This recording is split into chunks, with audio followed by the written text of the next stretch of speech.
big run. There you go. Just warm up with the 25. We'll be all right. Great illustration of how important the spotters are here. I know Chase can attest to that. A spotter here does more work than anywhere else we go to. Yeah, absolutely. This is the one place, and specifically this series, I think the spotter is such a big deal. There's so many people out there with experience. They've never been on a super speedway, and I know for me, I had Stevie Reeves my first race here, and I think he's doing Jack Wood today, and that'll be huge, just having that experienced spotter up there to really kind of guide you along the way. Really nice start for Drew Dollar. Got a good jump, and then Gracie Trotter immediately dropped down on the bottom behind him. Greg Van Alst. I don't know if you know this story, Chase, but he's from Anderson, Indiana, has his own construction company, fence company, and he does it for one reason and one reason only, so he can come here and race. He qualified third, and I went down right after qualifying and talked to him. I said, was it worth the last 20 years? Because that's been his odyssey. He raced 20 years ago here in this series 2 or 3 times. He said, I've got to get back there. I've got to get back there the right way. He said, absolutely, every second of that 20 years was worth it. He and his buddies building this car. There's a lot of those stories throughout this field, and that's what's so fun about the ARCA Menard series. We could talk about the 18-year-olds and 19-year-olds, but you've got 50s and 60-year-olds that all they wanted to do their whole racing life was to be here at Daytona and race something. And their teams are all volunteer help. They have the professional teams like the Venturinis, but there's so many of these teams that just have part-time help, guys that work on these cars at night, and here they are racing at Daytona. Chase, it's kind of interesting. We've got a pack of 4 out front, but then we've got side-by-side action mid-pack. Yeah, it seems like the ARCA race typically it always kind of migrates to the bottom, where in the Cup race, the Xfinity race, you kind of see his work to the top. But for whatever reason, the ARCA cars, it seems like they can't really get the momentum up there. And I think some of it, too, is just the inexperience in the field. But, yeah, so far the second lane is actually holding up pretty well here. Let's check in with Jamie. A problem right now for the driver of that number 30 Ford, Brittany Zamora. She's on the radio with her team, telling them that the temp is getting high. They're telling her if it gets any hotter, they're going to have to come to pit lane next time by. So this early in the race, certainly not a problem they want to be facing. Not at all. We're 2 laps into 80 here. They're keeping an eye on Brittany Zamora's engine. You see that blue number 55 car leading that outside line. That's Derek Griffith. He's moved over to the Venturini camp, really doing a nice job. He has the 01 black car of Chuck Hires behind him. There's Tanner Gray, the 17, also in that outside line. These guys have hung in there pretty well. You see right now that Griffith is side by side with Rich Bickle, the 4th running car on the inside. Tanner Gray in the 17. He had a tough go of it in the truck series last night. Didn't even make it to the start line, and his truck was dead, so he didn't get to race. So this is off to a good start so far for him. Take a look at that 21 car.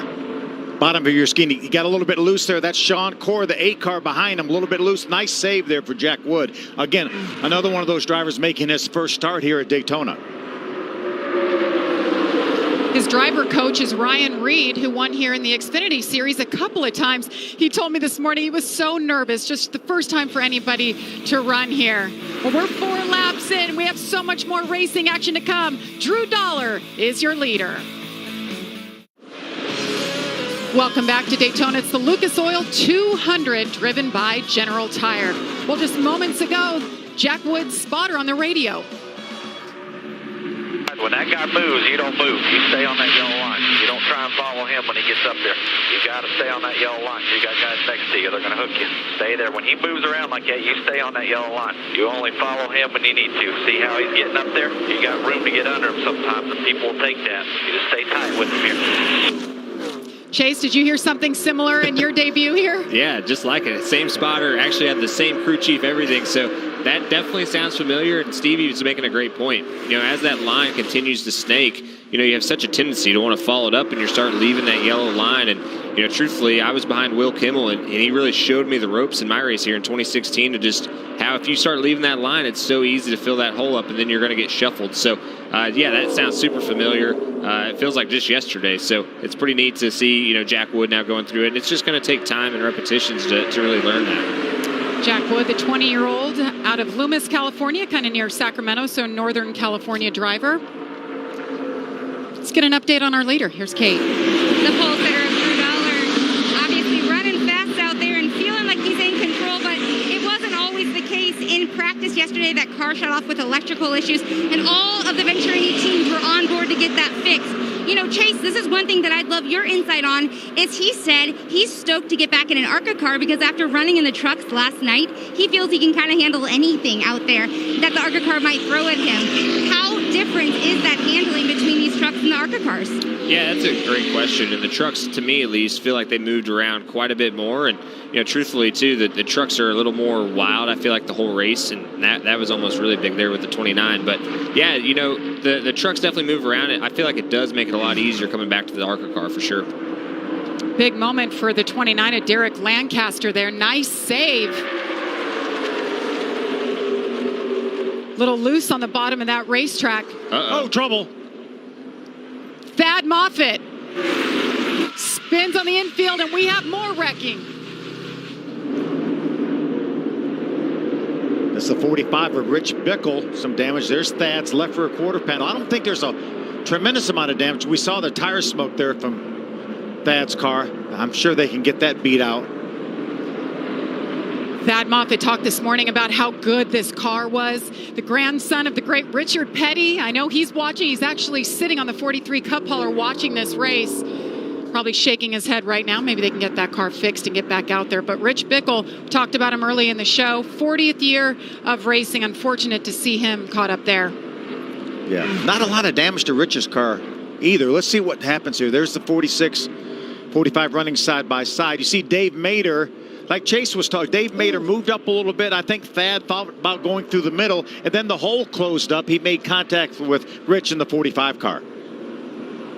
Let's take a look on board. What do you see here, Chase?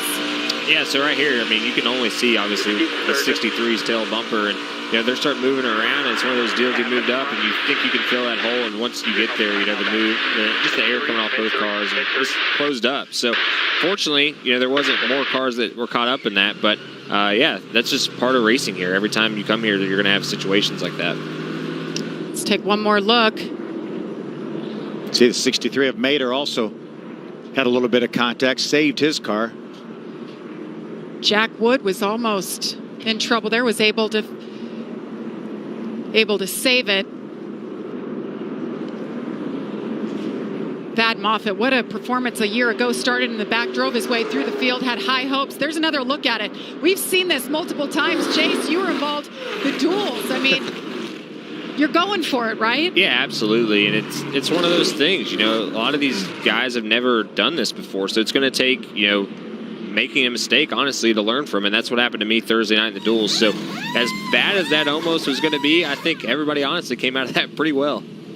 Thad Moffitt was running 10th when that happened. Now keep in mind, very limited pit stops in this series. They just have 2 sets of tires in the pits, trying to get that right front tightened up. Rich Bickle getting back out. That's good news for the 45. Yeah, like Chase said, I don't think there's a tremendous amount of damage to any of the cars that were involved. Which you don't see a whole lot at Daytona. All right, we will get back to green flag action. We're 11 laps into 80. Stay tuned. We'll see how Thad Moffitt can come back. That's trouble there. Thad Moffitt came down pit road, got it fixed up. There's Ty Gibbs. He's the Bounty Rookie Spotlight on board. Ty right now running in the 14th position. The 20 of Corey Heim, the JBL onboard camera, running full-time this year. Really nice kid. Brett Holmes, this is General Tire on board. Brett Holmes, the Southern States Bank Chevrolet, our defending champion here in the ARCA Menard Series. And the hardest working on board so far, Thad Moffitt in the 46. He has the Richmond water heaters on board. We thank all of those sponsors for coming on board. Let's get an update on the 21 with Jamie. And that's Jack Wood behind the wheel. Unfortunately, he had to make a call to pit lane following some contact at the right front of that car. So he did fall towards the back of the pack. Lucky for him, there's not a whole lot of damage. It doesn't seem to be affecting the handling at this point in the game. Of course, we are still under caution. So that could change once we get up to speed. Kate? Tough it out is all Mike Herman was telling Gracie Trotter, and that's actually about the air conditioning, as that's actually gone out in her car. She says she holds down the button a couple of seconds and it turns off right away. But going back to Mike Herman, never had spotted for her before, but she did listen to him 3 different times this week as he was on the call for a couple of different drivers here. She said he talks fast, but Daytona is fast-paced, and she's trying to soak in everything he is saying. Take a listen. Double red line there, so he's supposed to go at that line. So I'll count you down from that line, 10, 5, and then it's ready, ready, ready. Just look at that like you're drag racing, like it's a Christmas tree. So just be ready to go. Give me another good start like you did on the original. So after the third, ready, go. Yep.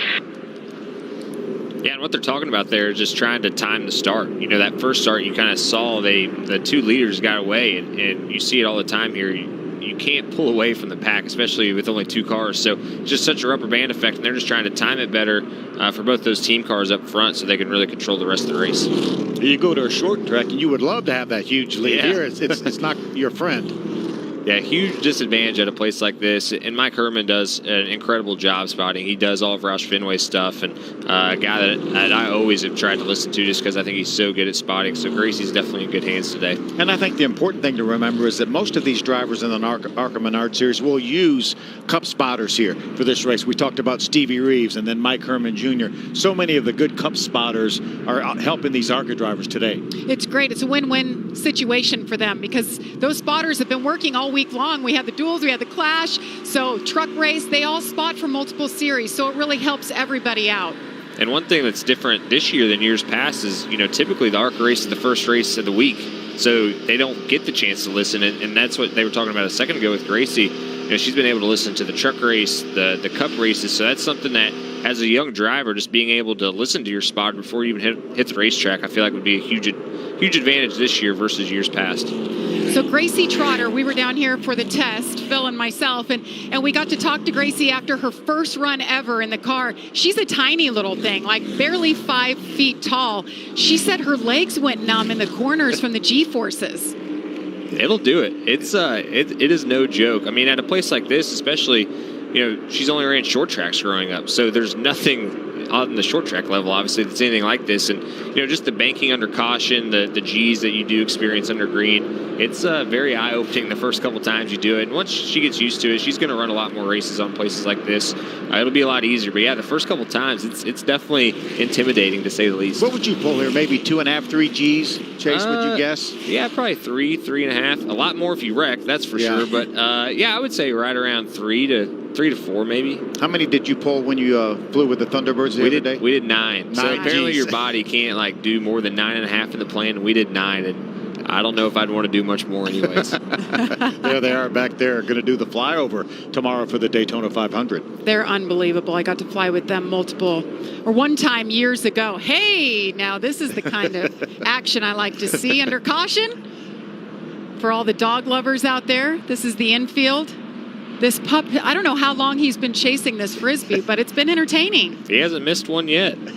Chase, I was saying, you're 2 Frenchies. Nah, no thanks. They don't do this kind of thing. Well, our oldest, Ricky, he's all about it. He'll play fetch 24/7. The other one, Callie, she is not a play animal at all. Just wants to lay and cuddle all day. Yeah, that would be Callie right there.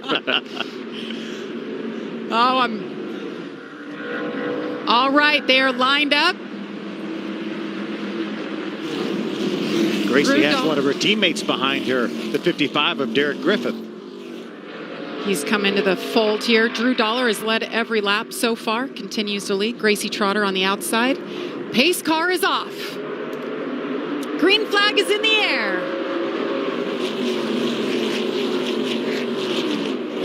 Boy, nice job by Gracie that time on this restart. Staying right even, actually a little bit ahead of her teammate Drew Dollar. Yeah, I think she might want to get down here, though, if she gets the opportunity. I feel like that first run, you know, we really saw that second lane kind of prevail, or at least hold its own. I don't know if they're going to have the numbers here this time around, but she's going to have a really good push here by Derek Griffith, so that's definitely going to help. Let's give a call to the 0-1-2 of Chuck Hires. He's only raced 5 times in his career. He's 61 years old. 4 of those starts have been here at Daytona, doing an outstanding job. He had a decent run here last year. Now he finds himself running up there in the top 5. His crew chief is David Ift, who used to crew chief me and my brother. Got Nick Sanchez in the 2 car, running 6th right now. Nick is the 19-year-old for Rev Racing. Came up for through the NASCAR Drive for Diversity program. What an outstanding program. You know, some of the graduates are Kyle Larson and Bubba Wallace, people like that we'll see tomorrow. Haley Deegan. Haley Deegan, another one, exactly. Yeah. Haley Deegan finished 2nd in this race a year ago, highest ever finish for a woman at this racetrack. She's now moved up to the Truck Series full-time.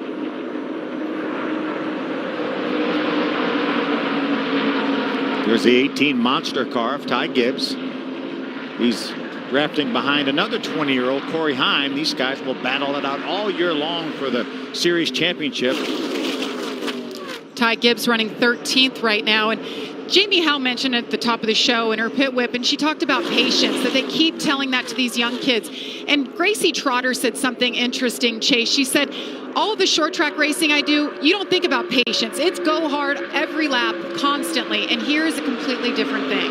Yeah, when we go short track racing, you know, there's tire saving and all these things. And here you have to save the car to a certain extent, but you have to be up front, especially in these ARC races. It seems like it's so hard to go to the back and get back to the front, just with how the draft and all these things work. But she got the lead from the top, so that was definitely impressive. But yeah, it's just go from here on out. You know, they have to have a pit stop at about halfway and get the fuel, but you know, she's in the best situation right now. Being in the lead, you can really control this race. Her spotter's going to help that, and she's got 2 great teammates behind her as well. Let's get an update on Derek Griffith with Jamie. Running in the top 3, Derek Griffith, after qualifying, said it was stimulus overload. He said he just felt like a sponge, still trying to soak up everything. He spent a lot of time talking to his spotter, Eddie DeHaan. He's Chase Elliott's spotter. He said he's been very helpful, just talking him around what to expect on the banking in the draft, what it feels like to be pushed and to push. So he's still trying to learn all of that, figure it out, but it really looks like, watching him on our monitor, that he's settling into a little bit of a rhythm here on lap 20. He probably has as much experience this week racing in Florida as anybody. He's racing over at New Smyrna and the World Series. He's leading the points over there. He won the championship last year. They have their finale tonight. And he has a full-time job. He runs the company back at home, has a new sponsor, Spot On, that came on board for this year. Always nice to see new sponsors coming into this sport. We're 19 laps of 18. We'll be back in a few moments. ARCA Racing on FS1 is brought to you by Bounty, the quicker picker-upper, and by Sioux Chief, America's manufacturer of plumbing, drainage, supply, and support products. Lap 23, Gracie Trotter continues to lead. 5 laps so far with Drew Dollar behind her. He led 18 laps earlier, doing a nice job up front. Yeah, the blue car, Derek Griffith, keeps trying to get that outside line up there. He's holding his own pretty well. He has the 29 of Derek Lancaster behind him. Derek actually had a skull fracture in an accident, a short track accident at Kingsport, Tennessee last year. We talked to him, remember, during the test. He's so glad to be here. He's raced here a few times in ARCA Menard Series, really doing a super job not running in the top 5. They told him he'd never race again. And he said, no way. No way. I'll do whatever it takes. And here he is. He was thrilled to be back in Daytona at the test. Well, Ty Gibbs has been pretty quiet in that 18. Kate, what are they saying? Yeah, you know what? Ty Gibbs is extremely quiet on the radio often. That's been something that the team has said. He's really focused, and he actually thinks that he's talking out loud, but he's talking so quietly nobody can actually hear him. But one of the things that we've talked about is drafting, especially for these rookies who have never run on a super speedway like Daytona. Ty Gibbs said that he's been practicing drafting on the simulator, but you really can't get that feel until you're out here on race day. And Hal Martin is giving him that opportunity, as he's telling him his car is getting hot. He's 240 degrees. That water is going up. He says, now Ty, pull out to get the nose in the air to cool it down. That's important to do right now as they're all in the pack. Jamie? Thanks, Kate. And Chase, it's interesting. When they come out for practice, you only see them run in packs of 3 or 4. That's nothing like when they're running in a pack of 34. How different does that feel? It's way different, and that was the big thing for me, you know, practicing the Cup car. I went out with my SHR teammates, and there's 4 of us, and everything feels normal, just like the Xfinity car. Then we start the duels, and there's 20 cars around you, and just the air, everything happens so much faster. Your car doesn't handle near as well, and you know, this is really a time where all these these guys and girls are learning so much because it's the first time they've ever been in a pack this big. You know, the air, just the momentum you gain and lose, it's so much different, 5 cars versus 15 cars. And they're doing an amazing job. This is probably the most racy Daytona race I've ever seen, just with 2 lanes working. And, you know, Derek Griffith has been able to constantly just keep fighting and clawing, and he's trying to get to that right rear of Gracie Trotter. And if he can just barely get there, I think he might have just enough to clear her. Just enough side draft to pull her car back a little bit. They had a lap car they had to negotiate their way around right here. Riding along with that monster Toyota of Ty Gibbs. And I think he's, as Chase said, he's really learning a lot back here. It'd be great to be running up front, leading this race, but he's around cars. He has cars to the inside, cars in front, cars behind. He's learning a tremendous amount right now. It's interesting. Different drivers have different strategies. I want to be up front the whole time, or I want to drop to the back and stay out of the chaos that we see when we see the 2 wide racing right now, because one car turns, you're going to take out multiple vehicles. Yeah, that's always the tricky thing about Daytona, I think. That's where it gets really hairy, is when you come up on one of those slower lap cars, there's just nowhere to go. You know, Talladega, oh my. Talladega is just so much wider. There's so much room to get away from everybody. In this place, you know, you get 3 wide, and it's just so tight compared to Talladega, where we can really run 4 wide pretty comfortably. Derek Griffith to the point in the 55. Ooh, look at the contact. Oh! Gracie Trotter gets into her teammate, Derek Griffith, then he goes around and they continue crashing. Greg Van Alst, Nick Sanchez. Scott Melton, the 69 car, also involved. Look at all the damage to Derek Griffith's car. He had just gotten in the lead, had the 3 teammates around him. Gracie made contact, and I don't know if maybe Derek Griffith was on the brakes trying to control that car, but she couldn't get away from him. Greg Van Alst, what a ran top 5. Yeah, just a horrible end to this day. So happy. Talked to him in the garage area this morning. Look at all the damage to Griffith's car. Derek had a great run. Just started leading. Scott Melton and Bill Kimmel's car. He's going to back into the box, Phil. Yeah. As long as you get it over the line, it doesn't matter if you're backwards. Keselowski did that a couple years ago, and it was impressive. They just went ahead and pitted it. That's what I love. When the pit crew is so heads up, they can pit you backwards. You see the radio, the Denso, that's the radiator, obviously pushed back. There's no doubt it's destroyed. Well, we were just talking about Derek Griffith and that new sponsor he brought on. Car looked so clean. Unfortunate for him.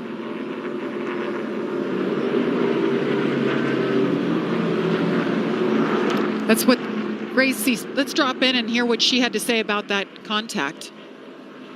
No harm, no foul. Everything looks good. Shake it off. Shake it off. Anything I could have done to avoid that? Nothing with him shoving from behind, so just shake it off. And 4. Chase, could she have done anything differently? I mean, let's see here. So she's just trying to help her teammate here. You know, just in the corner, it's so hard to bump draft, and just the biggest thing is just never doing it. You know, and it just gets him a little bit squirrely, and then, you know, at this point, it's really hard for her to not hit him just because of the speed difference now, and she's trying to not get ran over from behind, and you hate doing that to your teammate, but it's a learning lesson. She'll keep learning. They'll continue to clean up. We'll have plenty more from Daytona after this.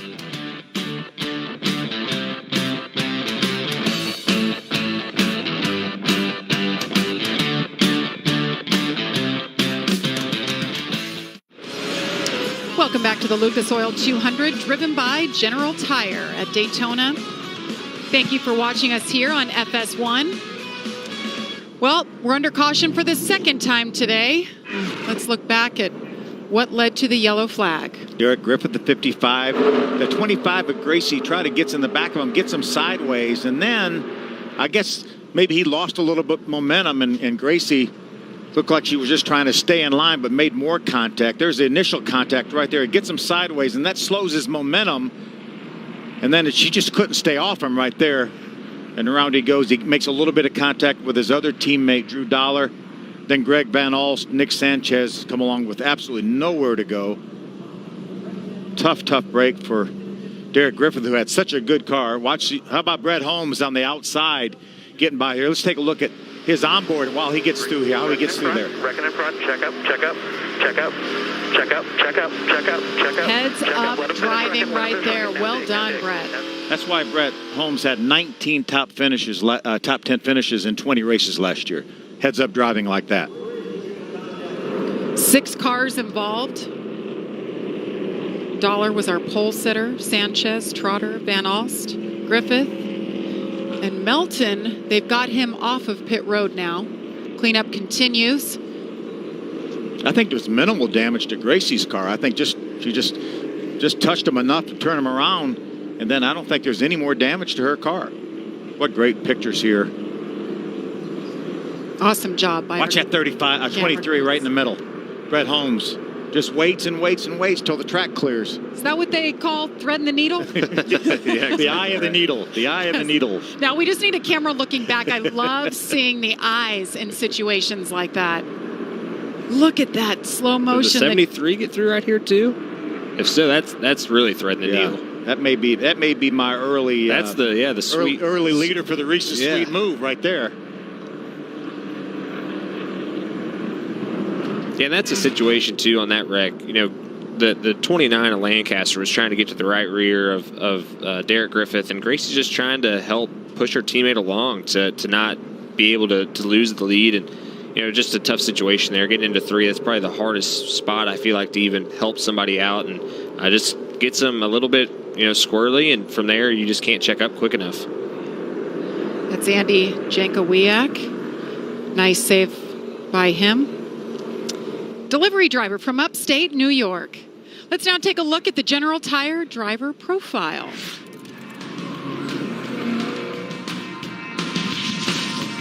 Yeah, 4 people I'd probably go with.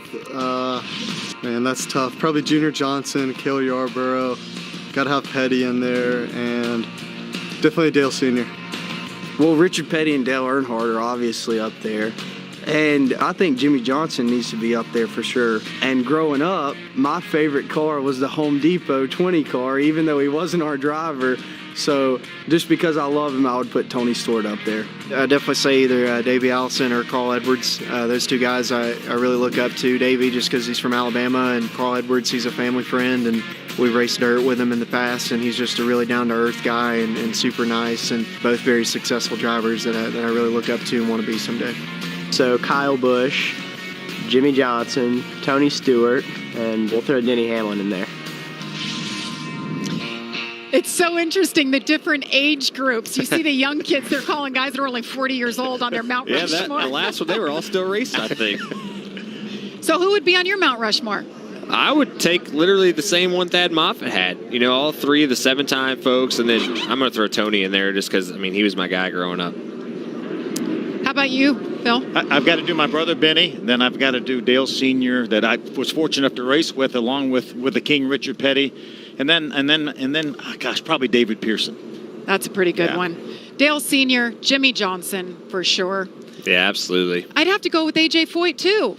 Yeah, that's a great one too. Nobody said AJ Foyt. Can we have 8? Can we have 8 on Mount Rushmore? We have Jeff Gordon. Yeah, he's getting up there in age. We could say Jeff Gordon. Love you, Jeff. There's a lot of great ones. There really are. We need more than 4. Yeah, have to have more than 4. 4 you can't do justice. Yeah.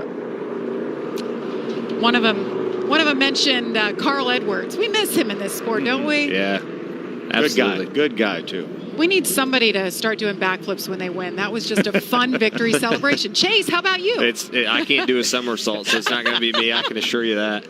But this caution came out, unfortunate for some, but a perfect time for most of these crew chiefs because they wanted to get a caution somewhere around lap 30, and they would come to pit road and not even come in during the competition caution. That's going to be somewhere around lap 43. So I think when we see pit road open, they are now. I think we're going to see most of these cars come to pit road.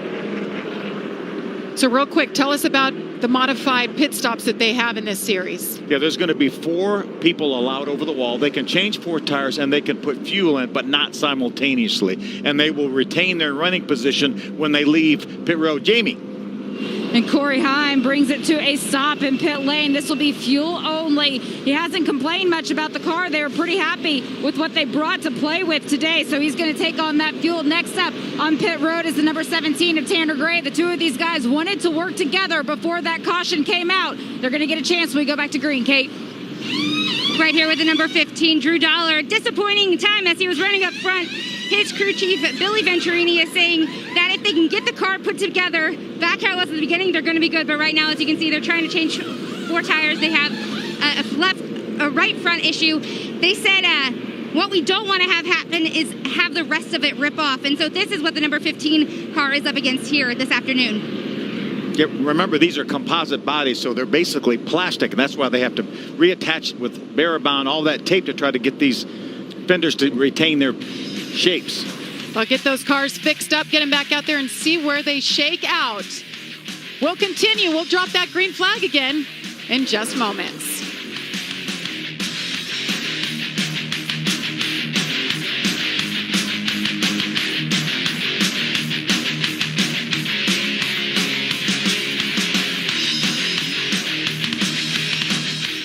There's not a lot of pressure from us. I think this is going to be a big year for him because last year he was 17 most of the racing season and couldn't race the bigger tracks. And so now he'll race, all of the tracks. I'm very excited for this next season coming up. I have a chance to run full time, which will be awesome. And hopefully have a shot to win the championship. The other part of his year, the planning for him, is he's going to run some Xfinity races too. And so he'll have a full schedule this year. It's going to be a big year for him.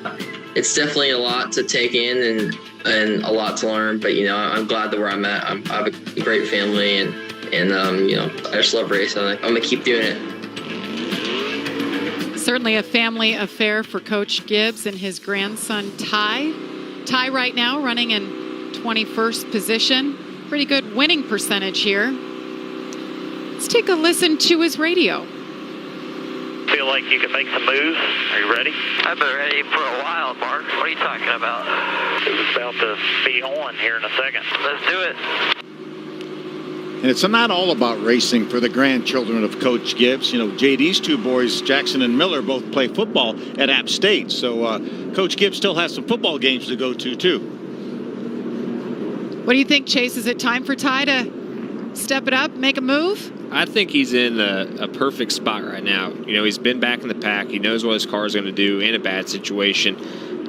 To win this race, you have to finish this race. And he's kept his car clean. He's been really in the middle of everything so far and had every opportunity to get in a wreck, and he's missed them. So I think he's in the perfect situation. But, yes, I do think it's time to slowly start trying to creep your way to the front because – especially in this race, it seems like you can't wait till 5 to go. You have to be there and be in position to be there at the end. So he's going to, I would say, slowly start creeping towards the front. Once he's there, I think it's going to be hard to get him shuffled out. You see the cars have been running side by side. It's really hard to make that third lane work unless you're going to have to get a whole lot of help. And it's hard to rely on that help to make that third lane work. Yeah, and I think that he maybe have just been giving some Ricky Bobby hand signals there for some slingshot action or something. But, this car, the ARCA car, for whatever reason, it does seem like it has a hard time to get to that third lane going for whatever reason. Well, tomorrow at 9 a.m. Eastern, head over to the ARCA Menard Series Twitter page at ARCA_racing to vote on what moment you think was today's sweet move of the race presented by Reese's. Well, I think we had one good candidate so far. For sure, maybe two, counting Brett Holmes for one, and then Andy J in the 73 car for another. Yeah, he's my choice so far for sure. That was threading the needle. Let's get an update from pit road. And Kate? We heard Mike Harmon tell Gracie to shake it off, that little incident. Well, she's going to shake off everything as she came to the pits here, got some fuel. There was right front nose repair, a big white patches there covering it, had a little hole. She's back out there, and again, all she's focusing on right now is just shaking it off and getting restarted.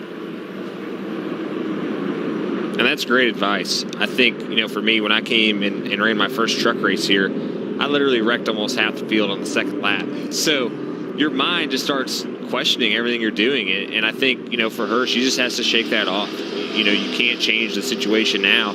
the best thing you can do is just go out there and try to put it behind you. And, she's going to just have to keep going. There's going to be times where you're going to, make mistakes and wreck the field. And you just got to put it behind you and try to figure it out.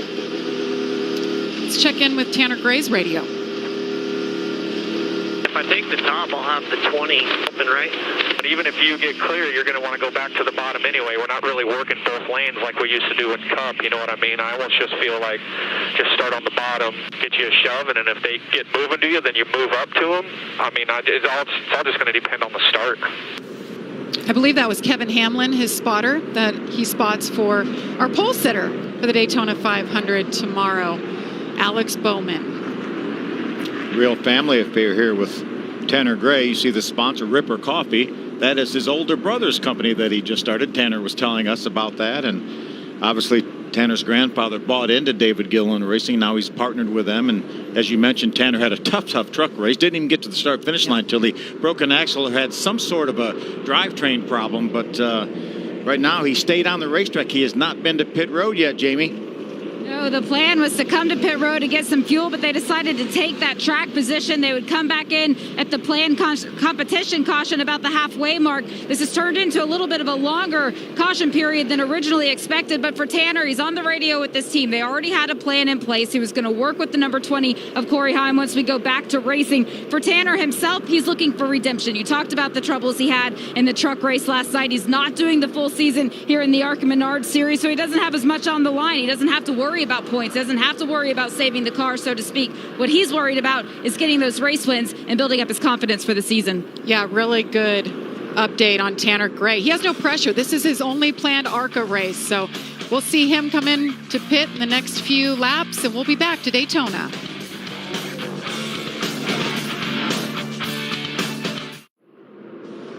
ARCA Racing on FS1 is brought to you by Richmond Water Heaters, the water heater experts, available at Menards. And by General Tires, anywhere is possible.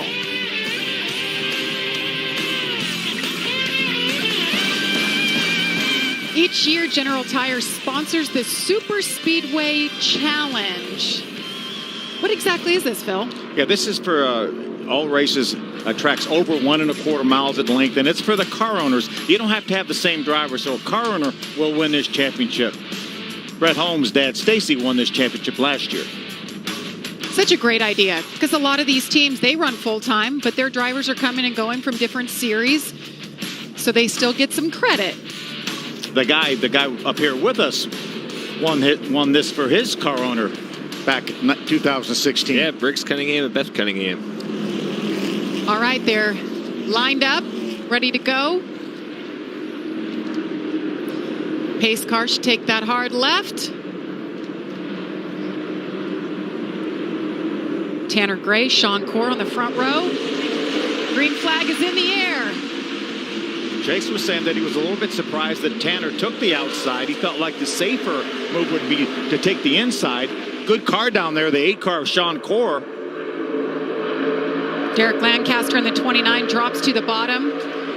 Drew Dollar says, excuse me, guys, I may have a little bare bond on my left front, but my car's still just as good. We saw Matt Crafton with his truck last night with Barabon all over the front and racing up at the front. You gotta love it. Anytime you can repair your car at Daytona and still race and still be competitive.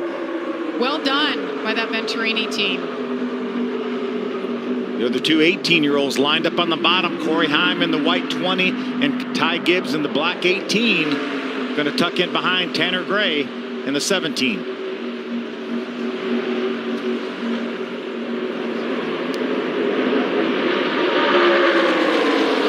Saw a glimpse of the 27, Tim Richmond. No relation to the Tim Richmond.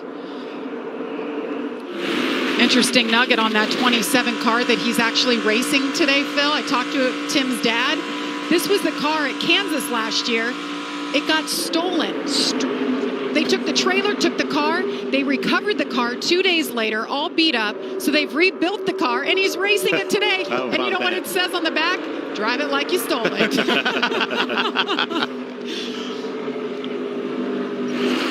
Kind of something different we haven't seen all day. That the field's really starting to spread out and thin out, and it seems like that bottom line has really started to prevail. See Gracie Trotter right now, that's the only car in the outside line. She's running it back around the 8th or 9th position. There she is right there. Has no help on the outside. Andy J, as you called him, in the 73 on the bottom. Here comes Rich Bickle. Remember, Rich involved in that early incident along with Dave Mater. They're together on the high side, the black 45 right there, and the silver 63. Still in contention, still on the lead lap. Remember, we have a competition caution coming around lap 43. Let's explain what exactly they're doing in this series. Their competition caution is a little bit different than you see in the other 3 series. Well, we're used to seeing 11, 12-second pit stops on pit road for the major NASCAR series, and those pit crews are expensive. So one way to cut costs, the ARCA Menards officials decided to have these competition caution pit stops where you can only have 4 people over the wall, and you retain. The important thing is you retain your position on the racetrack. So it doesn't matter if you have a 12-second pit stop or a 30-second pit stop. You're going to come right back on the racetrack, and it probably saves these teams anywhere from $3,000 to $4,000 a race by not having to have those high-priced pit crew members. They don't want them to be rewarded for making up positions on pit road, which is very smart. It allows a lot of these smaller teams to come out here and compete. They can have their buddies going over the wall like the old days. Exactly. Like Chase and I could probably go over the wall. Let's go do it. I'll join. Let's do it. I'll be the sign holder. That's right. That's right. Everybody's important. Tanner Gray in the 17 continues to lead. Corey Heim, Ty Gibbs up to 3rd, and Drew Dollar. Caution is out. It is our competition caution. We will have pit stops. That is flagwoman Denise Engel waving the yellow flag. Stay tuned. More from Daytona after this. Let's check in the pits. We have a couple takers here, Jamie. Tanner Gray is the first one to hit his marks. His team telling him, make sure you get close to the wall here. It's going to be a fuel-only pit stop. There was some discussion, I see him now, about going down 2 turns on the track bar. He said, these tires are going to be hot right now, so we're going to get you some extra grip. Kate?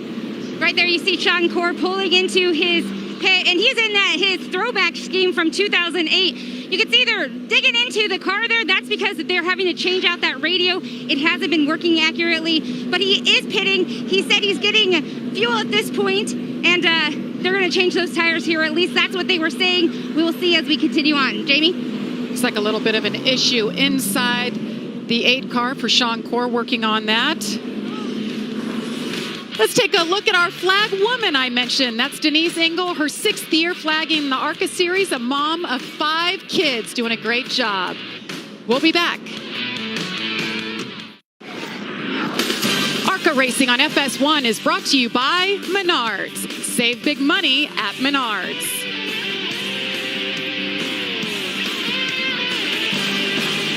Welcome back to Daytona International Speedway. This turned out to be a great day. There's Brett Holmes. Okay, let's get an update on Brett. What are they saying? Well, Brett Holmes, who is looking for his first win out of his last starts here at Daytona, they're saying that, hey, you come here, you think you got some teammates, you got people who are doing some deals and wheeling and dealing in the garages before you come to track, and well, hey guys, that's not always what happens when they're out on track. I should have stayed with the 8, but whatever. I didn't, you know, the 18 didn't stay out long enough for me to get clear, so. Yeah, well, welcome to Speedway Racing. Everybody's going to promise you the world, and then they do none of it when you get out there in the race. We're all about ourselves here, nobody else. We're going to do what we have to do to try to win the race. That is the dang truth right there. You guys are selfish out there, aren't you? That could have been Chase. I've heard him say stuff like that before. You sit there and you promise everybody the world, and then once you get out there, it seems like it's definitely for whatever's best for you. But, you know, that is the tough thing about this series is, you know, everybody's out there trying to make a name for themselves. And, you know, you can have all the plans that you want to going into this race, but once you get out there, it's hard to really set it up and make it execute. Well, we're 46 laps into this race. Let's take a look now at the Richmond Water Heaters mid-race recap.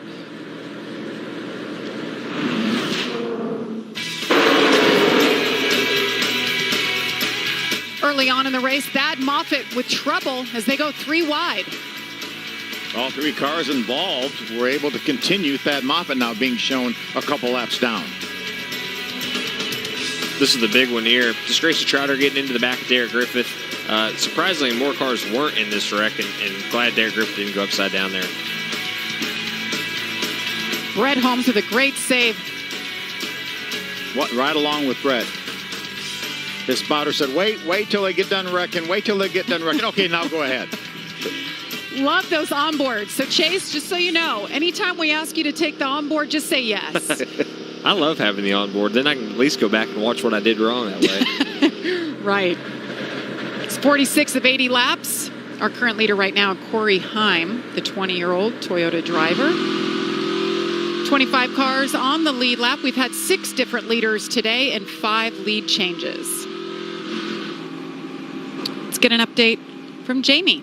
I'm going to go back to a story you started a little earlier. JB Little, the number 73, Andy Jakowiak. You mentioned he's a delivery man. He's actually a pizza delivery man back in New York. It's what he's always done since he was in high school. You see this picture here with his dad. This is his delivery vehicle. This is what he makes his money in. Every time he makes $1, he puts it into the tip jar. That tip jar was going to be the down payment on his house. There's a photo of him with his mom right there. His father actually passed away in a racing accident back in 1989. Following a crash at Stafford. His uncle also passed away in a crash in Lancaster. So racing is something that's always been in his blood, but it's something that he's always thought about doing. He took that money that was going to be the down payment. That's what you're seeing on the racetrack. That is the number 73. His entire life savings is out there right now. He's up into the top 10. When I spoke with him this morning, he said, this is just a dream come true. I don't know that I'm ever going to be able to do something like this again. He has 0 regrets about doing this. He said he's just going to soak it up and enjoy every single moment.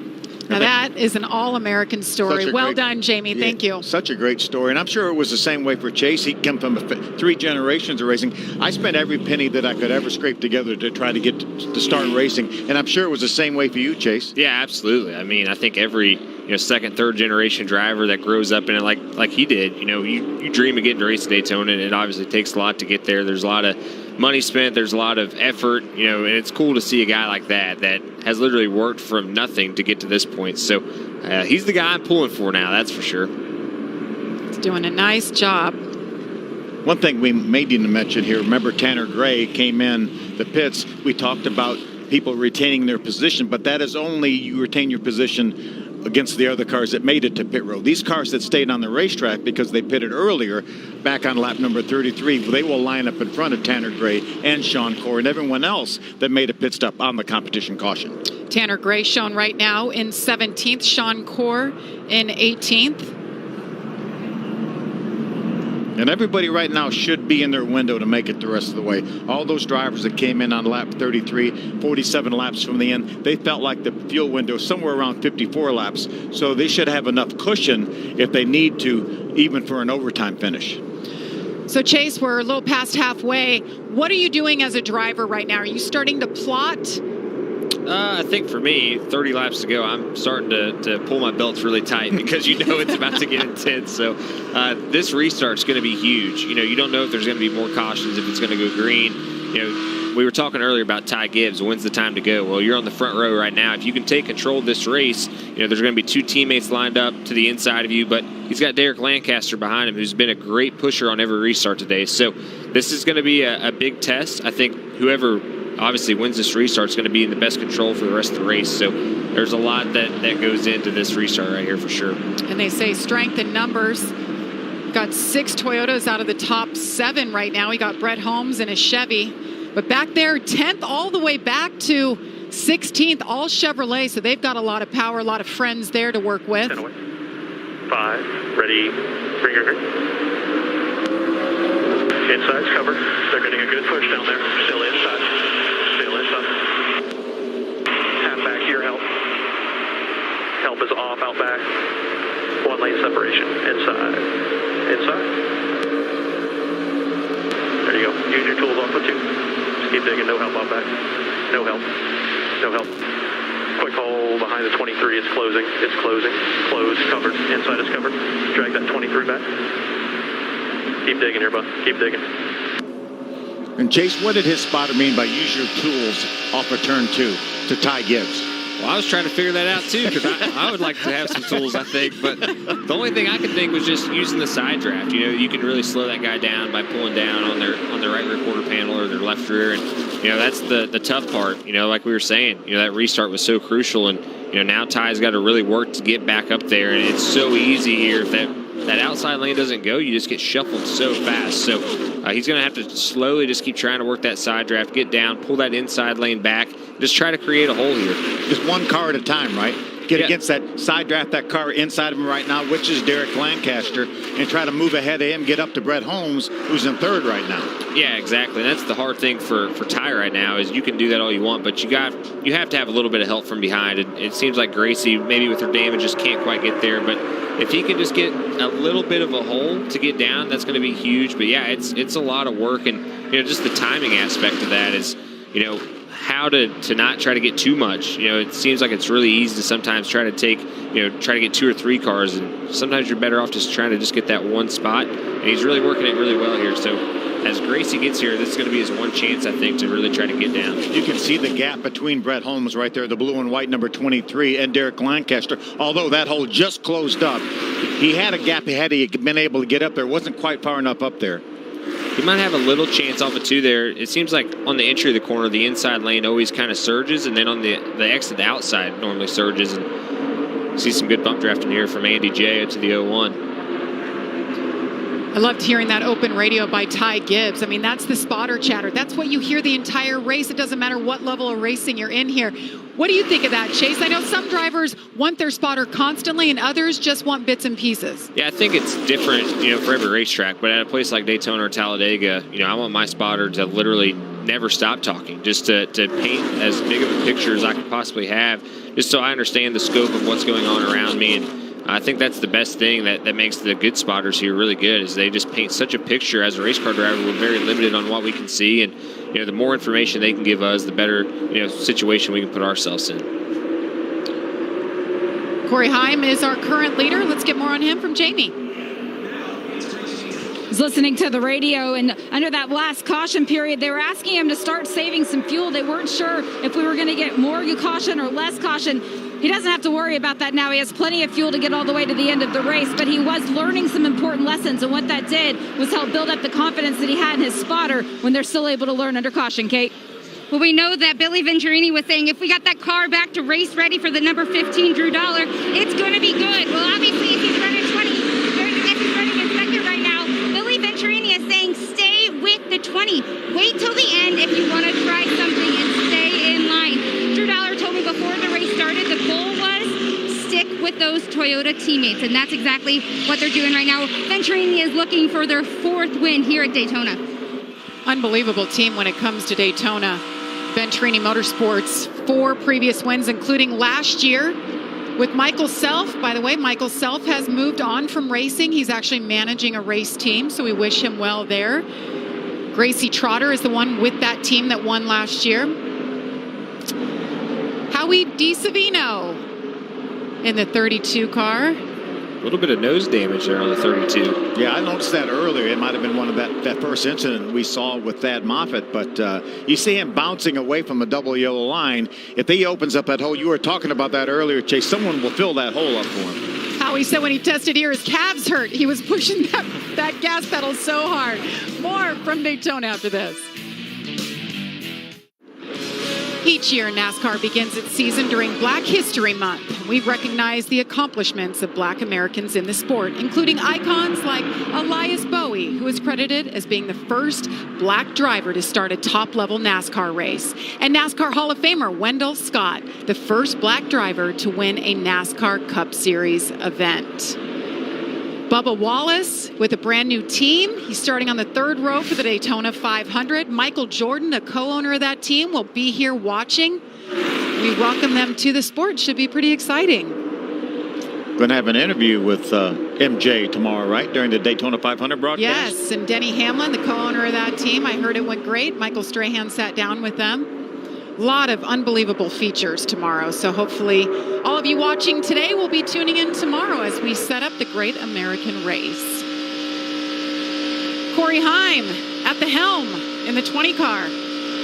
Such a cool story. So last year, he ran 3 races. If I'm not mistaken, it was 3 different car numbers. The last race of the year at Kansas, he goes out and wins it. And he was given this opportunity as a reward for proving himself last year. Now he's full-time going for the championship this year. And that's Toyota. They have such a great program to reward young drivers. They have such a great driver lineup of young drivers, and people like Corey Heim, they get this opportunity to run full-time for this championship. Let's listen in on Andy Jankowiak's radio. Protective of the bottom a little bit here. The outside seems to fall back. Got to be smart here, man. If we're going to make a move, we got to have 2 or 3 go with us for sure. I think we're better off letting the others make the mistakes still, man. Something happened to the 0-1 of Chuck Hires. You saw Gracie Trotter get into the back of him. I think he was just trying to get out of the way. Yeah, it looked like off of turn 2 there, the right front was down and something. And I was just about to give him a shout out right down the road from Jacksonville, and 61 years old and was running almost there in the top 5. You see he has some damage. As you mentioned, that right front is down. The 8 of Sean Corr was able to get by. Look at the damage to the 25 of Gracie Trotter. Was not able to avoid the 0-1, but we stayed green. Chuck Hires just trying to get out of the way there. Couldn't. Gracie got into the back of him. As he limps it down pit lane, they'll take a look. He had a great run going, too. Been running 6th, 7th all day long, pretty much. Yeah, he was up in the top 3 early on, but look at all the damage to the 25 of Gracie Trotter. That will definitely take her out of contention for sure, if not out of the race. And that's really broken up this front pack. It seemed like it had taken, 5 or 6 laps for that 6th through 10th pack to kind of catch that top 5, and now we're back broke away. So down to you, Kate.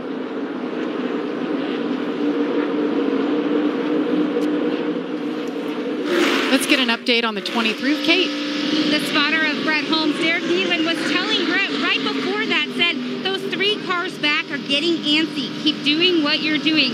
Brett Holmes was speaking to Derek Nealon, saying he's a good spotter and he sees what happens. Bringing it to the racetrack right now, one of the things that Brett Holmes said that he was going to focus on here today was timing, decisions, when to be patient, and when to make that move. And you can see right now, as it's coming down to under 20 to go, Brett Holmes might be making that move here pretty soon. Yeah, this is Brett's 5th start here at Daytona in the ARCA Menard Series. 6th is his best finish, so he's looking at better. It looks like there's a little bit of debris right there, middle of your screen at the exit of the trial. Well, I'm not sure if the ARCA officials will deem that necessary to throw the caution as Gracie Trotter's crew tries to open up that grill to get that radiator some air. We'll get some Barabon tape on there and see if they can get her back out to finish this race. Back to Brett Holmes for a minute in the 23. This guy has a lot going on. He works full-time at the family business. He just wrapped up. He got his education. He's focused on racing, but he's not going full-time this year. They're actually taking the step up, and they'll run in the truck series. Yeah, they're going to run some truck races. We were talking to his crew chief, Shane Huffman, this morning. They're not sure exactly where they're going to start, but they're also going to split the ARCA car and the truck with Sam Mayer. Sam Mayer, who won in the truck series last year, won in the ARCA Menard series, that will turn 18 in June and will run full-time for Junior Motorsports in the Xfinity series after he turns 18. But the rest of this year, even before he turns 18 and after, he will share that 23 car, ARCA Menard's car, with Brett Holmes. There's a 0-1, Chuck Hires. They got him back out. Back out on the racetrack, but right now being shown a couple laps down, and obviously still a lot of smoke there. Definitely have to bring it back in. And you mentioned Shane Huffman, the crew chief on the 23 for Brett Holmes. I remember covering him in the Xfinity series as a driver, and he was one of those drivers, Chase, you were probably like this until you got to the upper levels, but you'd go out and practice your car, you get out, you go underneath the car. You're working on it. So he was kind of destined to be a crew chief, and Brett Holmes really credits him and says he turned our whole team around. Yeah, he absolutely. That program, they were always kind of in the hunt, but last year, it was a whole new Brett Holmes racing team, and obviously to come home with the championship was cool to see. Work continues on the 25. Heim, Dollar, Holmes are your leaders. We're 64 laps into 80. Stay with us. I feel like the 23 will try and pull up, and the 18 will probably try and go with him, just so you know. And you want me to block like hell? I want to win. I don't care. That's a big 10, Roger. I come down here to be nobody's buddy. I come down here to win. You're my buddy. That's because you're on my team. And they're talking about their teammate, too. They're talking about the teammate of Drew Dollar being right there. Nobody's buddy. Look at the damage. Chase was noting this during the commercial break. You see all that barrel bond is coming off. Remember, that's a composite plastic fender there. It's close to rubbing the left front. That's going to be a huge disadvantage come down to the end of this race if he tries to pull out to make a move for the win. And, you know, if I'm Ty Gibbs, if I'm Derek Lancaster, you guys have broken away. You're 3 seconds ahead of 6th place. Let's try to do something here. 12 to go. Figure out what your car can do. Figure out what you need. And see if you can start working that second lane, because if you wait till 2 or 3 to go, I just think it's too late, especially when there's only 5 cars up there. You got to try to get these guys to go with you early. And if you can take control and get the lead, then, you know, it's way easier come the end of this race. During the commercial break, they lapped by a couple cars. Tim Richmond was one of those in the 27. And Ty jumped to the outside of Derek Lancaster, thought he might be able to use the draft off the lap cars. Wasn't quite able to do anything, had to pull back in line. So I think right now, if I'm Mark McFarland, crew chief for the 18 of Ty Gibbs, I'm making my way down to Derek Lancaster's pit and say, hey, let's make something happen here. Let's don't wait till the last lap and find out it's not going to work. Yeah, absolutely. And I think Brett Holmes, a spotter, is really going to be the guy that needs to kind of take advantage of that, because you know that the 15 of Drew Dollar has damage. So if you can get, you know, 3 cars against 2 cars, and that second car and the 2, you know, have damage, you're obviously going to be faster. So I would definitely get going here as we get down to 10 to go. I think, you know, if you can just wait too long and then you don't have time to do it, I think you're better off to do it as soon as you can. And that way, if it doesn't work out, you have enough time to kind of try to rally and try something else. I think Drew's fine following with that damage, but I don't think he's ever going to be in a position to pull out unless he can anticipate the 3 of those guys pulling out and maybe try to pull out in front of them to get them to push him by. But I don't think with that damage, it would be awfully hard for him to be able to pass that 20 car. Yeah, I agree. I don't think it's going to have to be a perfect scenario for him to be able to pull out and make that pass. And, you know, he can kind of hide that as he gets off to the right a little bit. It'll kind of hide that left front behind Corey Haim's bumper. But as these guys get to lap traffic, to me, this is the perfect situation to try to make that move for the lead. If you're Brett Holmes or Derek Lancaster, Ty Gibbs, as you come around these lap cars, it kind of moves the air around.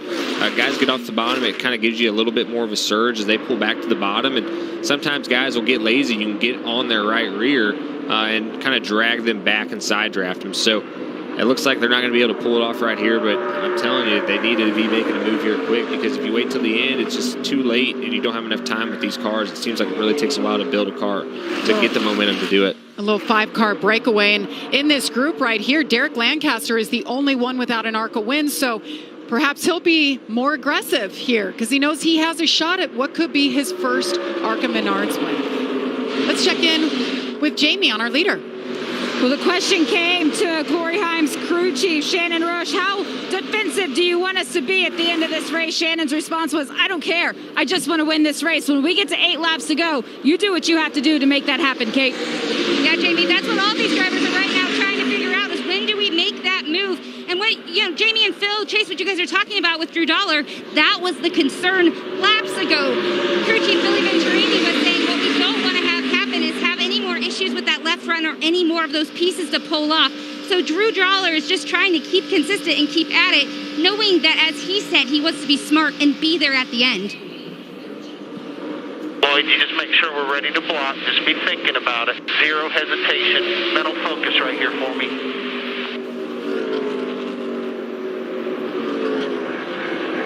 Nine laps, 8 laps to go.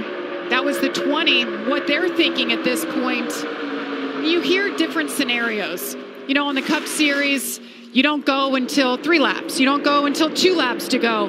They're trying to get formed up right now. So what's the right approach for these drivers? I like what Chase said. I think don't wait till the last minute. You don't wait till 2 or 3 laps to go and find out what you thought might work. It's not going to work.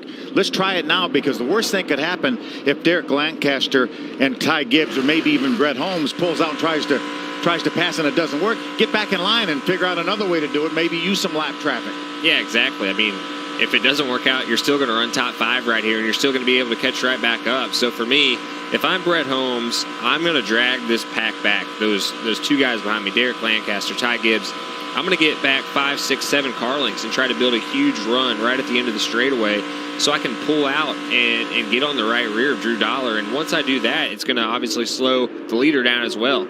So if you get those 3 cars to go with you to the outside, if you build that momentum, to me, that's your best chance to win this race. And, you know, I keep saying, I just think if you wait, it's not going to work out, because you only get one shot at that point. At least here, if you try and it doesn't work, you can kind of, think of a new plan. Maybe try to get those guys to for sure go with you. And I feel like I've watched this race every year and they wait too long. And when you do that, you just don't give yourself an opportunity to win the race. We're coming to 6 laps to go right here. The longest stretch that we've had to finish a race in the last 4 years is 4 laps. So, but I think they're spread out enough unless they get together when somebody's going to try to make a move at some point, and it may be led by Brett Holmes. Unless they get together then, this looks like a green flag finish here. I like how mentally tough they're making him, though. Just no holds barred. This is our race. You're going to go out there and win. And look at him right now. That car is in mint condition. I don't think there's a scratch on that number 20 leading this field. And they're telling, this is an 18-year-old. They're telling to have mental focus. Yes. Mental focus right here. Look out ahead, but also look in your mirror and make sure you can block when it's time. Look all the time in your mirror, but every now and then glance out ahead. Yeah, that's a perfect view for Corey Heim right there. Nothing in front of him.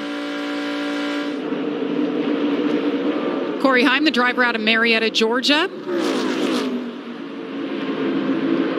16 starts previous in the ARCA Menard Series. Driving like a seasoned veteran out there. I'm impressed with Ty Gibbs in the 18. He's been really patient today. Yeah, I think Ty's, showed a great deal of patience, and he's really in the catbird seat, I think, right here, to be the guy that tries to make a move. Got a car in the wall. There's your 4 to go, Phil. Coming off of turn 4. I must have jinxed it, I guess. Scott Reeves, the 88. You can see all the damage. He's going to mow the lawn here for the track crew at Daytona. You can see all the evidence of the rain we had earlier today. He might get, look at that. I mean, that's just a testament to what these track workers did in drying this track early on, because you see how soaking wet the infield is. Jamie, what are you hearing? Scott Reeves just radioed back to his crew chief, Brian Finney, said there was the right front that blew. That's what caused him to go into the wall. So it was a tire issue for Scott Reeves. Let's take a look exactly what was happening coming off turn 4. Cut that right front, wow, hard hit. Just such a bad angle. That was a hard lick.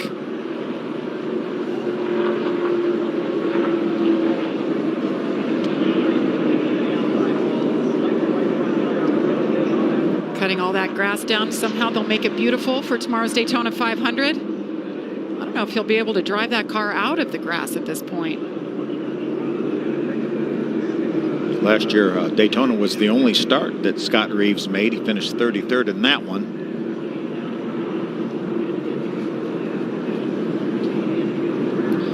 They will get Scott Reeves out of the grass, and we will get back to racing. Only 4 laps to go here at Daytona.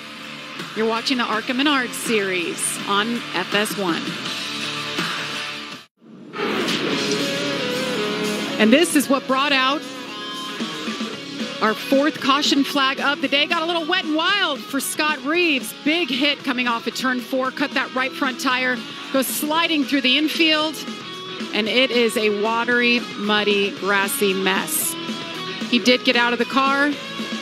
Walked under his own power to the medics. He'll get checked out in the infield care center. Let's listen to some radio from our leader, Corey Heim.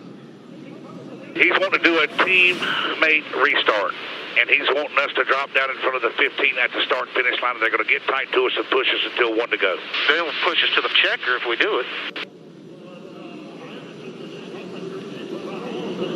Coming up with a game plan there. Yeah, what they're talking about is choreographing this restart. Corey would start on the outside, and the 15 of Drew Dollar would allow him to get back in front of him after they cross the start-finish line before they get to turn 1, and then push, and then all bets are off. With 1 lap to go is what they were saying. Of course, well, he's going to push me all the way to the checker if that's the case. But anyway, that's what they're talking about is orchestrating this restart. So we saw that breakaway pack of 5. So here's a little nugget. They had over a 6-second lead on 6th place. Then the caution flag falls. So the dynamic of this race has officially changed. We have 2 laps to go. Yeah, I'm curious to see how this restart goes. Beautiful. Keep your head on a swivel and your eyes open. You're going to need that for this final 2 laps. But I don't like the teammate restart deal personally, especially it's hard to do, to me at least in the first place, especially these guys have never practiced it before. I don't like it. I would rather, if I'm Corey Heim, I want to take the inside and just let Brett Holmes push me. And whatever happens, happens. Because I think you get in a position where you're trying to get down in front of the guy, and then, you just put yourself in a box that I feel like you don't necessarily have to be in. But if I'm the team owner, Billy Venturini, I'm all for it. But as a driver, I would personally rather just do the normal start, and whatever happens, happens. Good shot of the 28. That's Kyle Sieg right there. That's Xfinity driver Ryan Sieg's younger brother, only 19 years old. Ran a handful of ARCA races last year. Finished 10th at IRP, which was his best finish, but really has done a nice job, solid job in contention here in the 7th spot. How about our boy in 6th? Andy J. Yeah. Andy J's in 6th. Some great stories up here in the top 10. Obviously, Derek Lancaster, remember, had a skull fracture last year at Kingsport, Tennessee. Said he would never race again, and here he is running 4th inside the top 5 at Daytona. Probably an overtime finish. He has a shot to win at Daytona. I can't even imagine. I love the raw emotion that you get from drivers who win here. I mean, we saw it last night. I love it. Something about Corey Heim I wanted to mention that I learned. He's a huge Denny Hamlin fan. He said there was something when he was 5 years old. He saw Denny coming into the Cup Series, and he just liked him and rooted for him. So maybe pulls this off. Maybe he can get to meet his hero. Denny's pretty good here at this racetrack. Just a little bit. Yeah. Denny Hamlin, of course, going for a record 3rd consecutive Daytona 500 win. Don't forget, though, he's already won here 3 times. Pretty impressive. He's running out of room in his garage for his Daytona 500 winning cars. And on the flip side, his teammate Kyle Busch, he has so many darn trophies, but he has one spot right in the middle for the trophy from the Daytona 500, something Kyle Busch has never done. Coach Joe Gibbs right there. I can only imagine the anxiousness you feel. It's one thing to watch your drivers out there racing in Xfinity and Cup, but to watch your grandson.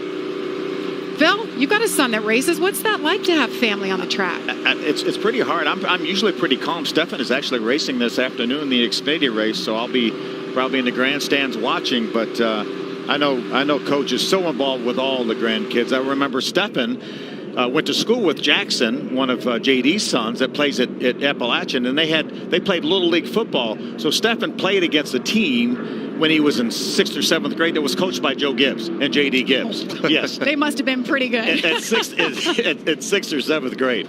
Let's get an update on the leader. Jamie. Well, we heard about the team restart coming for Corey Heim in the 20 and Drew Dollar in the 15. There's a little bit of, I'm not going to say distrust, but they're still thinking about whether or not this is what's going to play out here. They're telling Corey, you've got to get a good start. There is no wasting time. Make sure you get to the start-finish line, though, before you drop down low. You cannot go too low, too early, but you got to go when I say go. I have nerves for them. Just all those things that you're thinking of. I get one shot at this. Don't mess it up. Yeah, you don't want to be the guy that screws it up. But, yeah, that's the thing. I mean, the teammate restart deal, I mean, they've probably never done one before. It is hard to execute right. You know, last year in the Xfinity Series, me and Cindric were the only 2 Fords, and we would try to do it a lot. It took us 3 or 4 times just to be able to do it. And it sounds like we got something on the 15 down to Kate. Yeah, what Jamie Howe was saying, them trying to get Corey Heim ready for this restart. Same thing is happening with Drew Dollar. One of the things Billy Venturini, his crew chief, is saying is save all that fuel. One thing to note, though, Billy Venturini then jumped over to Channel 2 to his whole team and said, I don't care who wins, but I want it to be my team, Venturini Motorsports. Well, Corey did do his part. He went to the outside for this restart. We'll see how it works. Sometimes, as you mentioned, Chase, when you try to do this, then you're really too slow, and it gives that second row a real opportunity to make something happen. Yeah, for sure. Or Drew Dollar wants to win the race just as bad as Corey Heim does, and he doesn't let you in. So it's a tough situation to be in, and I'm excited to see how this turns out. Going back to Coach Joe, though, if Ty ends up winning this, where does this stack up on Joe's win list? But between Super Bowl 2 and 3, maybe, or wins? Or Daytona 500 Daytona wins. 500 wins, championships. It'll be big. I know that. It's pretty awesome. Coy Gibbs, Ty Gibbs' son, I'm sure watching somewhere. He kind of stays quiet, stays out of it. Lets Ty run it, with his own team. Doesn't want to be too fatherly in this situation. Wants the team to control what Ty Gibbs is doing and his game plan. Ty, by the way, right now running 5th. Corey Heim on the outside. Drew Dollar. Brett Holmes in third and Lancaster in fourth. I think I like that outside line. Obviously, when they take off at 70 miles an hour, that aero situation that the 15 have isn't going to be as prevalent. But the faster they go, the more that aero deficiency is going to hurt that car. The one thing, too, here to keep in mind is really the people in the second row are going to dictate who wins this race right here. So it's going to be very crucial if the 23 or the 29 who gives the better push. All right, we're in overtime. We get one shot at it. Pace car continues to lead as he drops down, takes that hard left. That's our leader on the left, Corey Heim. Don't go down too soon here.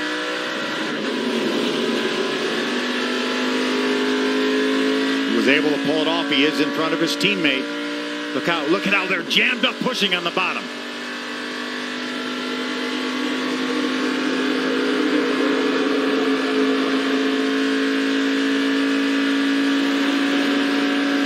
You hear him come up through the gears. Good start. Trying to block his teammate, Drew Dollar. Drew Dollar with a hard push. Drew pushed him sideways through 1 and 2. Worry here is they're going to get too big of a lead here on Brett Holmes, and he's going to have a huge run here coming off of turn number 4. Here they come off of turn 4. Last lap. Corey Heim, the 18-year-old, can he hold on? And he does. Corey Heim wins at Daytona.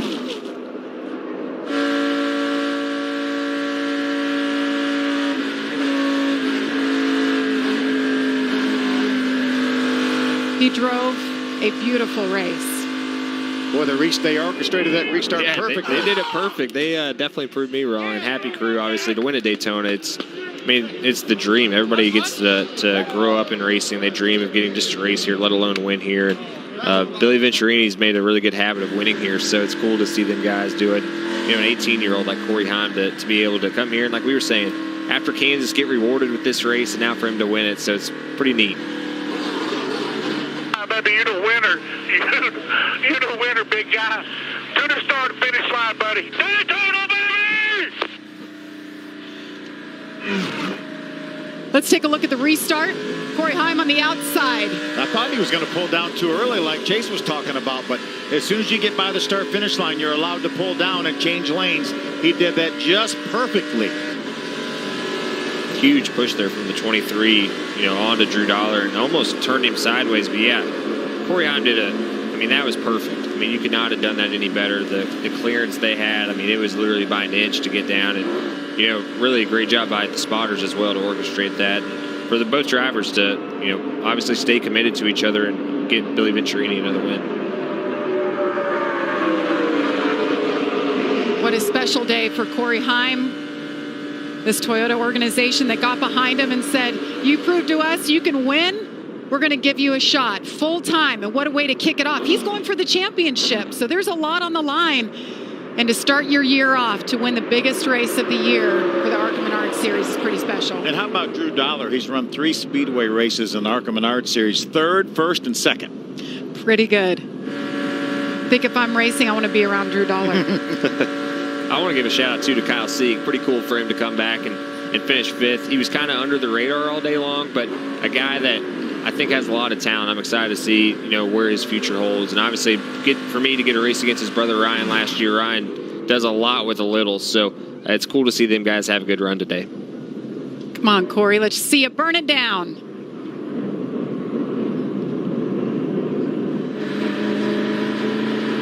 What a moment for this 18-year-old. He's a quiet kid, a humble kid. Ty Gibbs, the other 18-year-old. He brought it home 4th today. We'll be talking a lot about those 2 18-year-olds all year long in the ARCA Menard Series. Our cameraman, Jake, best in the business right there. He gets those beautiful shots when you guys win a race. Chase, he gets in there, gets that burnout shot.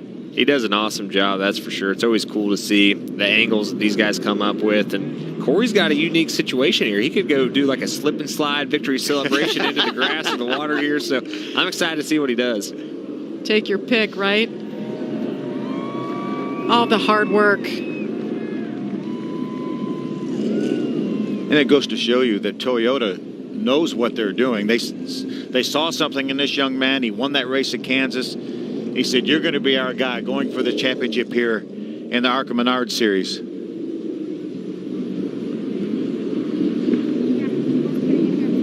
One thing, too, to point out for this championship battle that's going to be neat is, this is the one place you can lose a lot of points quick because of how big the field is. So let's hear from our winner. Kate, take it away. As Corey Heim is climbing out of that truck, I don't know if he's trying to let this sink in that you have just now won Daytona, your second win in ARCA Menards, but really what is the strategy behind it all came down to that last restart. You guys executed perfectly behind the wheel. What was going on in your head? Yeah, like you mentioned strategy, I got to give it all to Shannon Rush. He made the perfect call, executed this race perfect, and hands down to him. He dialed this JBL Camry in perfect, and I can't get enough thanks to Toyota Racing, Venturini Motorsports, JBL, all the guys who make it happen. You helped Venturini Motorsports get their 4th win here in a row in Daytona. You were working with your teammates hard there at the end. How important and critical is that camaraderie being built on that team? Yeah, I got to give a lot of props to Drew Dollar. He really helped me there at the end, just him being right behind me. I know he's got a little bit of experience, and he just raced the truck race too. So really trusted him, and paid off. Corey, how do you think this will change your career? For the better only. There's only one direction that can go. So just really blessed to be here. And like I said, thanks to everyone at Toyota Racing, JBL, Venturini Motorsports, make it happen. Coming on board full-time, Corey Heim is going to celebrate his first Daytona, his second win in the ARCA Menard Series. Congratulations to Corey Heim, who, by the way, won today in Drew Dollar's equipment from last year. We'll hear from more drivers at Daytona.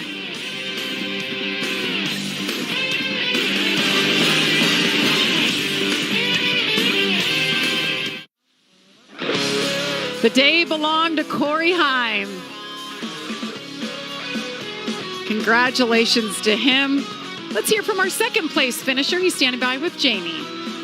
And making this second place finish even more impressive for Drew Dollar is the fact that with 42 laps to go, he did not have power steering. So he finished out this race working pretty hard. You executed that team restart there. How difficult is that to take a step back as the driver for the greater good of the team? Yeah, I felt like that was really all we could do there. We had a super fast Camry today. Just didn't really have what it took to win once we had damage, and had a little bit of a tire rub. Just wanted to get to the end. It was tough without any power steering, but just can't thank everyone enough, Toyota and Sunbelt Rentals, for helping me get here. It's going to be a long season. This is the first race of it. What did you learn about the competition for 2021? Yeah, it's going to be tight. I think it might be a little tougher than last year.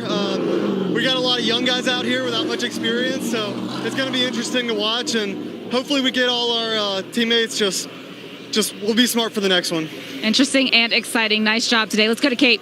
Yeah, Ty Gibbs finishing 4th. Right before I walked over, though, he was having a conversation with Brett Holmes. What was happening within that conversation? We were just talking about just the stuff that's kind of happened in the past week. It's just frustrating to just kind of come out here and run 4th when even if you have a shot to win. And especially if you let your buddy in. I feel like if I did that, I would even want to be out here letting people in to win the race. Just completely gave it away there. So it's just frustrating. And the way this package is, you can hardly push, and you can't really get to the bumpers. So and then you're not allowed to lock bumpers, and they did. And then we got penalized 80 laps later the other night. So it's frustrating. Just kind of see what side to play on. I don't really know what to do to get ARCA to like me at this point. But I'm having a fun time. I'm learning a lot, which is good. And I'm gonna keep grinding at it, and we can go race at a real racetrack in Phoenix. So I'm excited for that. Ty, I know that you have a lot of fans out there as well. I've seen your gear out there, so you do have some people that like you. One thing their team was saying, though, was stay focused. So you did learn some during this race. What were some other takeaways? My team's always keeping me, my spotter Hal's always making sure I'm good on my switches and making sure everything's set right and the seatbelts are tight, which you definitely need to hear with the people here. So they just did a good job. That's all I really can say. My Monster Energy Toyota Camry is fast, but I guess I need some teammates and some people that don't really want to win before I can win. So that's the only thing I can say. Well, that's Ty Gibbs for you guys. Jamie Howe, let's give Brett Holmes a story. Well, Kate, you mentioned that conversation they were having here on pit lane following the checkers. Brett, for you, you said you want to say a couple of things, too. How did the race unfold inside of your helmet? Yeah, I mean, like I said earlier, it's just it's extremely tough, you know, when they're there at the end and there's two guys playing strategy and their teammates and, you know, they can kind of really decide the race for the rest of us. And, you know, we did all we could there. We qualified 15th, made it through the field, missed some good wrecks, and did everything right we needed to do. And, you know, I don't know, like I said, I don't know the rule on locking bumpers or not. I don't, you know, I haven't read it black and white myself, but, you know, if they did, and if it's in the rules, it's wrong. If they didn't, then it's fine. But, you know, I just have to go back and watch it. But aside from that, this is one of our best super speedway races, and I want nothing more to win one of these races. That's why I came back this year to run a few after we won the championship, and we'll be back at Talladega to try again. Underneath all of those long caution periods, I know it's difficult to stay within a rhythm. Inside of your car, what was it you were dealing with? What did you want to improve on? You know, I wasn't really doing much. You know, honestly, we were just keeping it clean and staying away from wrecks. You know, I think if you hold out there and stay clean, everything kind of unfolds for you. So that's what happened. We got into the top 5 and had really good restarts on the bottom.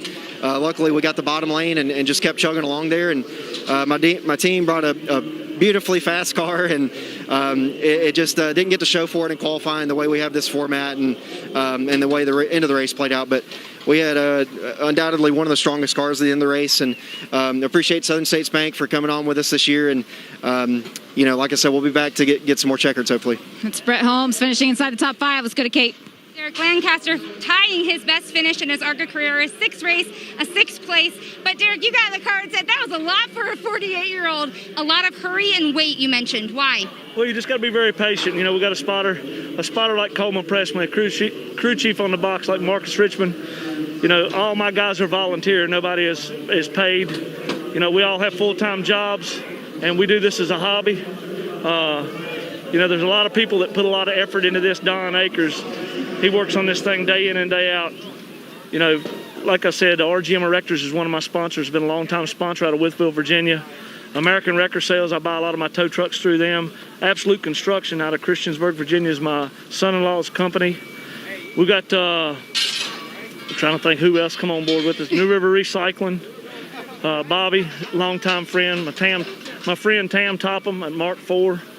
You know, we all lost a very good friend out of our area last week, Mark Huff, and it's just something everybody needs to think about. Not every day is promised, and we all just need to be thankful for what we have and thankful for what we can get. And, you know, this right here may not be a win, but to us it is a win. This is for my grandbaby. I had a grandbaby born almost 3 weeks ago. Berkeley, this one's yours. Derek, goosebumps out of that. Thank you so much. Congratulations on that 6th place. Jamie, Phil, Chase, that's what this is all about, those little victories for these people as well. So many storylines from top to bottom. Great job by Derek Lancaster. We'll be back to Daytona to wrap things up after this. Welcome back to Daytona International Speedway. Gotta love that drone footage, giving us a little lap around the track to see Lake Lloyd in there.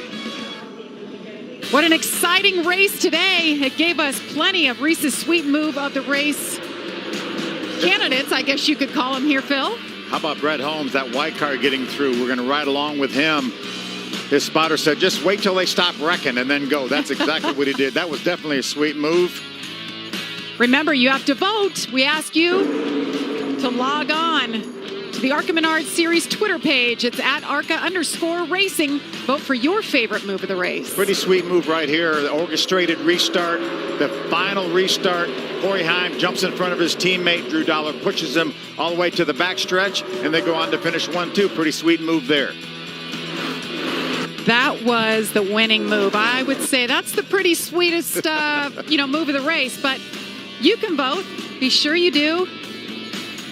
Love that at the end. Corey Heim getting a win at Daytona. Let's take a look at the Lucas Oil 200 driven by General Tire results. Such great stories up in the top 10. We talked to Derek Lancaster a few moments ago. Chase mentioned Kyle Sieg. Tanner Gray gets a top 10. How about Andy J?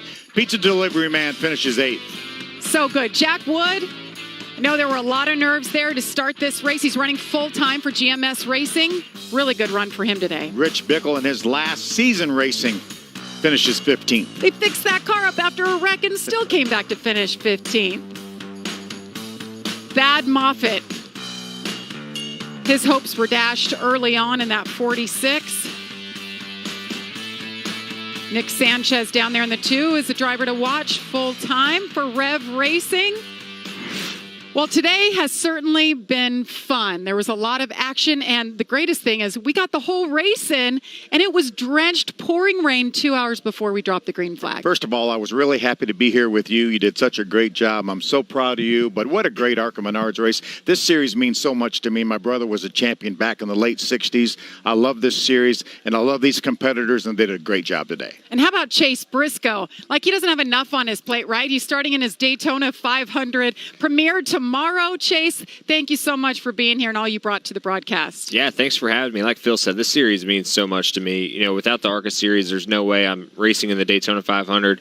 You know, Briggs and Beth Cunningham gave me an opportunity in this series, and this series is what grew me into who I am today. So glad to be up here. Glad to be up here with you guys on this historic day with you in the booth, and it was fun. We'll have to do it again. Thanks, Chase. Okay, this is what I want to know. You know, I'm going to be on pit road covering this race tomorrow, so just give me some intel. What are you going to do with 2 laps to go and you're in the front 2 rows? Well, I just hope I'm still running with 2 to go, and if I'm in the top 2 rows, then that's going to be even better. So I'm just looking forward to experiencing 500 miles for the first time. The Daytona 500, it's such a big deal.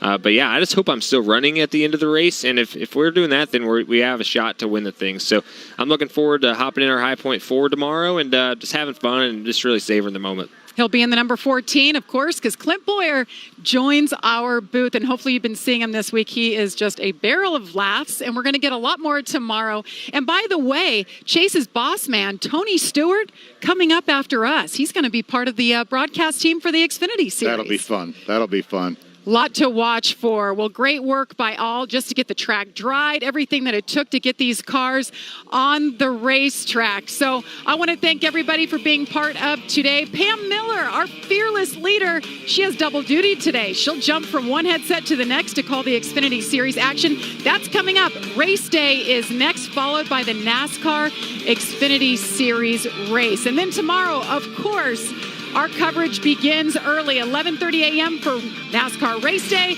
and we'll continue that coverage until the drop of the green flag for the Great American Race.